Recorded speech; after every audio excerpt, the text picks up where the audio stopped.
Yo, what's going on, family? How y'all doing? It's your boy Manuel Keen here, and today or tonight, I've been filming my videos in the night as of late, but tonight we will be going over the Focusrite Scarlett and the Zen Go. We will be running a comparison with these two audio interfaces. Now, let's keep in mind, obviously, they're two different audio interfaces, right? We have one that's more on the cheaper side and one that's more so on the expensive side. It was built to compete with the Apollo Twin. I got a lot of stuff in store for y'all, man, so if you're new to the channel, make sure you subscribe. Hit that like button, so we a movement, boy. Let's get it.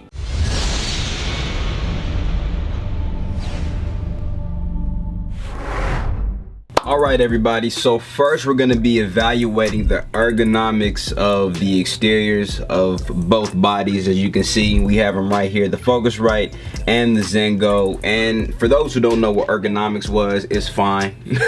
I always knew what it was, but I didn't know the exact definition. And it's essentially the study of your working environment, right? What makes it more convenient? What makes things easier for you to work? We'll go ahead and go over it. Firstly, we will hit the Focusrite. Okay, so the Focusrite, we have the gain knobs right here, as you guys can see. We've got the gain knobs right here, the gain knob for the monitor, and we also have the gain knob for the headphones, right? And we have the XLR outputs positioned in the front. We have your line and instrumental control here. That's for both inputs that we have, and then we have the direct monitoring off and on, as well as your 48 voltage power. 48 volts for phantom power for the audio interface. So those are the ergonomics of that. Now let's go ahead and evaluate the Zen Go. This is an LCD display. This LCD display pretty much shows everything that's going on with the audio interface as you're tracking vocals, right? So you have your gain here, and your gain is going to control both your mic preamps that we have in the back here, and then we have our headphone and monitor display that's going to display the decibel range of those, and then we have our main analog audio display, which shows what's going on as you're tracking vocals, and then this is your main gain knob right here, and you have your headphones. So in terms of the Focusrite, in terms of convenience and the ergonomics, I would prefer more so the Focusrite over the Zen Go, and I'm going to explain why. One, the gain knobs are a lot easier to control while recording. Now, if you're working out of a home studio, more than likely you're not gonna have an ISO booth to where the artist doesn't hear you unless they have a microphone that's wired to the isolation booth whenever they're recording. So more than likely you're not gonna have that. So in order for you to not have mic bleed when the monitors are doing their thing and you know, you can hear the music, the artist can hear the music, in order for there not to have mic bleed, you gotta turn these down. You can easily turn these down with this knob. You cannot do that, well, you can with the Zen Go, but it's less convenient, right? You have to switch with this monitor button here. I'm gonna show you. This headphone monitor, if it'll focus for me. This headphone monitor, you have to switch back and forth. You gotta lower it and everything like that in order for you to track vocals whenever the artist is getting ready to do their thing. And that is just super duper inconvenient. If you wanna just avoid all of that, you can just wear headphones during the session while your artist is recording, and then you don't necessarily have to worry about turning the monitor all the way down, because you can just be monitoring audio through your headphones, which is the reason why they have these two headphone jacks here. However, it's still inconvenient, man, because once they get through recording, you gotta listen to it on the speakers. You gotta hit this again, and you gotta turn the gain all the way up. It's inconvenient, bro. If you have Focusrite, and you could just turn it up and turn it down, and that's it, you know what I'm saying? So I definitely prefer, in terms of convenience, the Focusrite over it. However, where things are positioned, I definitely will give it to the Zen Go. And the reason why I say that is because the XLR inputs, as well as your line and your high Z, are positioned in the back, right? So, which is essentially how it's supposed to go. In terms of the positioning of it, it goes to the Zen Go, but convenience and, like I said, ergonomics, I will give this to the Focusrite, and that is that. So the next thing that we're going to go over is the metal finish that we have here. They're both beautiful in terms of, oh, that's my phone. Sorry, y'all. But they're both very, very beautiful. With the Focusrite, I mean, it looks good. They both have exquisite finishes. In terms of the knobs for the Focusrite, I will say that it doesn't feel cheaply made. The Zen Go is a little bit more classy to me and is more elegant in structure as opposed to the Focusrite. However, I will say this, when it comes down to these knobs, and I could be nitpicking, if you hear it, I'm gonna turn this knob for you, and this is something that I just don't like. It bothers me. You hear that? Hold on, I'm gonna put it close to the mic so you hear it. Y'all hear that clicking sound? That is just bothersome to me. I know I'm nitpicking. I know I'm nitpicking, but that's just bothersome to me. I don't like that clicking sound. In terms of the finish and the build quality, I will have to say that I would give it to the Zen Go. Even though the knobs, they don't feel like they're cheap, you could just look at the structure and the exterior of them both, and you can just see that the Zen Go looks a lot more classy, looks a lot more elegant in terms of the finish. For the inputs and the outputs, let's go ahead and look in the back here.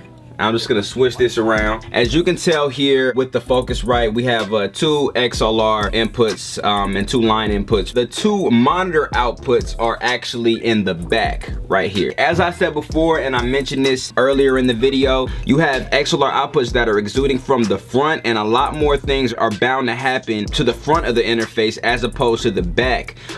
So I think that's actually a safety hazard. If there was anything that I would have to take away from the Focusrite, it would be because of that. In terms of the Zen Go, it's got a lot more, right? Firstly, you have your 2 XLR/line/high-Z inputs in the back, and then you have your standard TRS monitor inputs right here, outputs, excuse me. And then you also have RCA outputs as well, which means that you can hook up extra speakers to the Zen Go, which is an option that you're not able to hook up to here with the Focusrite. And then you have your SPDIF digital coaxial ins and outs right here, and what these are gives you the ability to hook up another preamp or another audio interface. Focusrite does not have that, unfortunately. I would have to give the inputs and the outputs again to the Zen Go. But like I said before, man, the Focusrite is not something that you just want to scoff at. It's actually one of the leading sound cards in the music industry today. There's a reason why it is that, okay? Because it's cheap, but it produces a high quality sound. To go into the interior, I'm not a huge interior guy. Just to keep a long story short, with the Zen Go, it has professional AD converters that are inside of this, and then the Focusrite, you just have your standard analog to digital converter. And the professional analog to digital converter that is in the Zen Go, they're found in like high budget studio gear. I even looked it up, and AD converters are not like essential. That's not like a turning point in terms of audio interfaces. The preamp is something that you want to invest in more so, as opposed to worrying about a converter inside. That is that. Let's go ahead and get into the software that these audio interfaces offer. All right, you guys, so we will be talking about the software that both devices do offer. Now, the Focusrite offers Pro Tools first, Soft2 plugins, and it has the ability to record super low latency while plugins are applied. Now, based off of my experience with the Focusrite, when you apply plugins and try to record with it, you definitely hear the latency. I don't know what it means by super low. You just want to make sure you got a clean slate, clean audio chain. Let that happen the way it is, because from my experience, man, those plugins, having it on there, you definitely hear the latency. That does not mean that it's not a great audio interface, because it definitely is, but I just would not try to record a whole bunch of plugins with this audio interface specifically. Now, in terms of the Soft2 plugins, I did not apply any of those on there because I just didn't think to do it, but I just recently purchased this Soft2 compressor, and it is by far one of the best compressors I have ever worked with. So if that compressor is anything like the Soft2 plugins that Focusrite has to offer, I definitely recommend it for sure. Now, Pro Tools first, that's a beginner software, bro. I wouldn't even mess with it, to be completely honest with you, man. If you want to go with the beginner software, I would go with like GarageBand or like Mixcraft or something like that, bro. I would not even try to mess with Pro Tools first. It's a mockery of Pro Tools. If you just want to start out and just kind of, you know, try to see the configurations of digital audio workstations, the DAWs, then by all means, please go crazy on Pro Tools first, but I wouldn't even try to mess with Pro Tools first, man. That's just my opinion. Now, as far as the Zen Go does not offer a DAW, but what it does offer is 37 real-time audio plugins that you can use while recording, and it also has imperceivable latency, right? So it's not zero latency. We're not talking about Apollo twin level, but it has imperceivable latency to the human ear. So it's kind of like zero latency, right? You apply those plugins and it's literally like you don't hear any type of delay with it. And I will say that it's true. The plugins sound absolutely amazing. I can't even lie to y'all, bro. The plugins sound absolutely amazing. I love it. I love the compression on there. That's one of my favorites. I love the compression. Applied some EQ on there. It was beautiful. That is it, man. That's pretty much all we have got. With that being said, we're going to hop into the main event. We're gonna hop into the testing of both of these. So without further ado, let's go ahead and get into it. You can take a sip, we gon' double up, baby. Shots of Patron in the club go crazy. Depths of my soul go wrong when I fade. Girl, I'm in love and I ain't never gon' change. Lost in the thoughts of this concrete jungle. Trees part ways so that we don't stumble. Scars on her back and her hands is gruntle. Don't stop her from saying I want you. You can take a sip, we gon' double up, baby. Shots of Patron in the club go crazy. Depths of my soul go raw when I fade. Girl, I'm in love and I ain't never gon' change. Lost in the thoughts of this concrete jungle. Trees part ways so that we don't stumble. Scars on her back and her hands is gruntle. Don't stop her from saying I want you.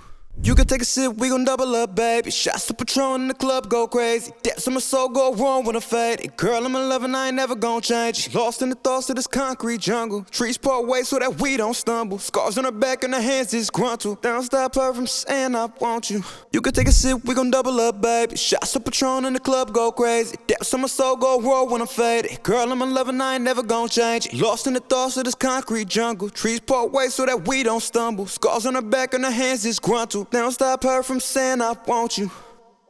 That is it. I hope you guys thoroughly enjoyed this sound test and comparison. If you guys got more things you want me to compare, drop it in the description. Maybe I can rent some hardware and test out the specs and analytics and stuff like that for you guys, man. So if you guys enjoyed it, again, give this a like, smash that like button. If you're new to the channel, make sure you subscribe. And I love y'all. I'm gonna see y'all in the next video. Gang.